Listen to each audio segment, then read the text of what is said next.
for sharing that. Please stay with us as we stay on this topic. Malnutrition rates among children in the Gaza Strip have doubled since Israel sharply restricted food entry in March.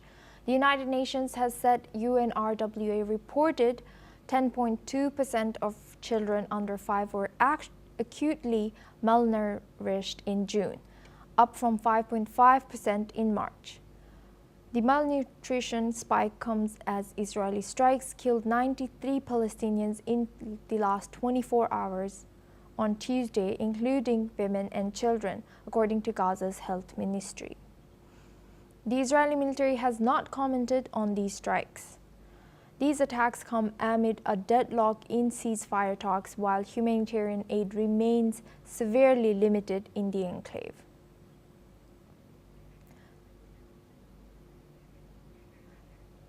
Now we go back to our guest discussion with Peter Baum, foreign editor of Weekly Blitz. Thank you, Peter, for staying with us. Now, what is your reaction on this news that is coming out with reports from UNRWA as well? Well, if they're true, then clearly they are shocking. But I put a caveat, as most impartial commentators do, to the statistical information emanating from those NGOs associated with the United Nations, previously responsible for providing aid and assistance to the Palestinians. Now, UNRWA, for decades, has been, let's say, not a fair or impartial aid organisation. It has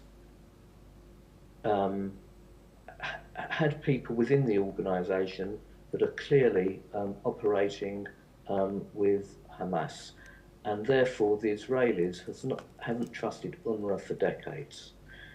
And UNRWA is seeing its powers diminish day by day as the Gaza Humanitarian Foundation is taking over those obligations that UNRWA were previously responsible for.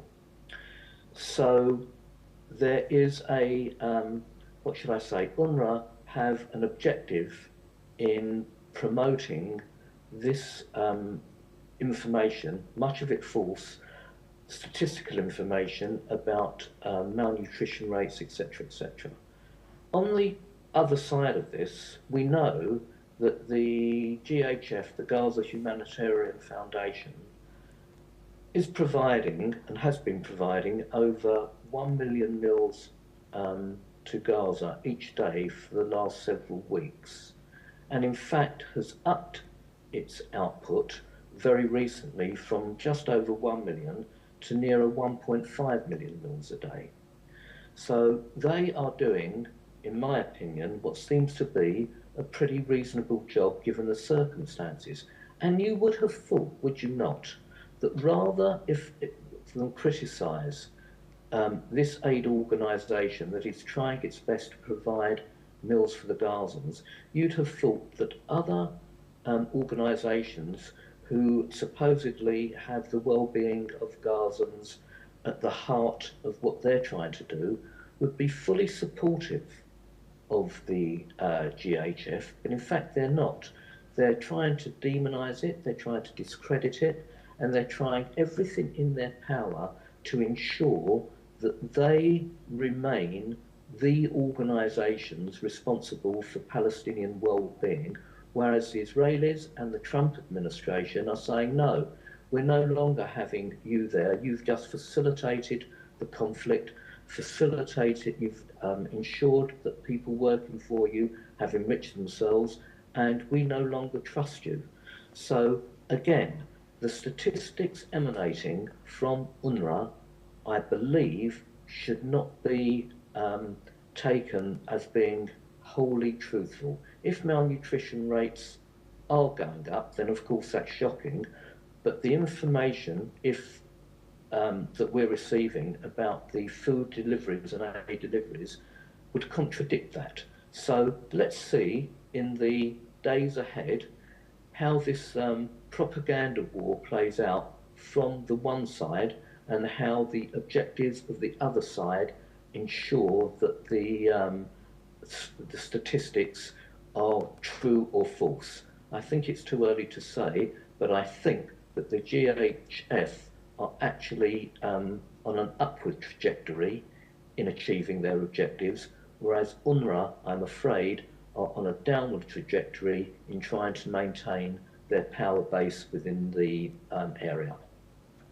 And building on that, in your view, what responsibilities do international actors have in addressing the worsening humanitarian crisis in Gaza, and how might this impact future diplomatic efforts in the region?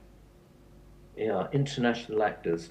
I think the United Nations has been termed the theatre of the absurd.